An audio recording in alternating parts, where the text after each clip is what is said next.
সোমবার দুপুরে মন্ত্রিপরিষদ বিভাগ কার্যালয়ে বাংলাদেশ অর্থনৈতিক অঞ্চল কর্তৃপক্ষের গভর্নিং বোর্ডের সভায় অংশ নেন প্রধানমন্ত্রী তারেক রহমান।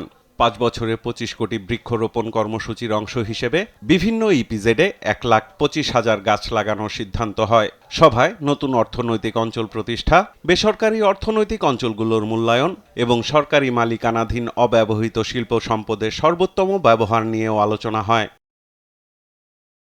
সৌর বিদ্যুৎ সংক্রান্ত আলাদা সভায় সরকারি ভবনে সৌর প্যানেল স্থাপনের নির্দেশনা দেন প্রধানমন্ত্রী। বলেন, এতে সৌরবিদ্যুৎ ব্যবহারে সাধারণ মানুষের মধ্যে আগ্রহ বাড়বে। সৌরবিদ্যুৎ সাশ্রয়ী ও সহজলভ্য করতে কার্যকর অর্থনৈতিক মডেল প্রণয়নের নির্দেশনাও দেন সরকার প্রধান।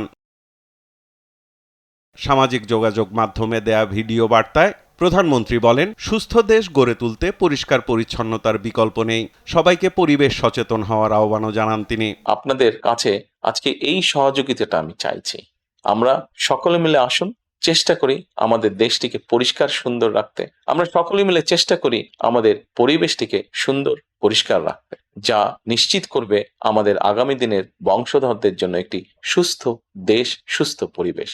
এদিন মন্ত্রিপরিষদ বিভাগের কার্যালয়ে দক্ষিণ কোরিয়ার বাণিজ্য মন্ত্রী ইয়ো হান-কুর সঙ্গে সাক্ষাৎ করেন প্রধানমন্ত্রী। এ সময় দেশটির প্রেসিডেন্টকে বাংলাদেশ সফরের আমন্ত্রণ জানান তিনি। এছাড়া খেলনা, ইলেকট্রনিক্স, টেলিযোগাযোগ, অটোমোবাইল, সেমিকন্ডাক্টর ও জাহাজ নির্মাণ খাতে বিনিয়োগের আহ্বানও জানান প্রধানমন্ত্রী তারেক রহমান।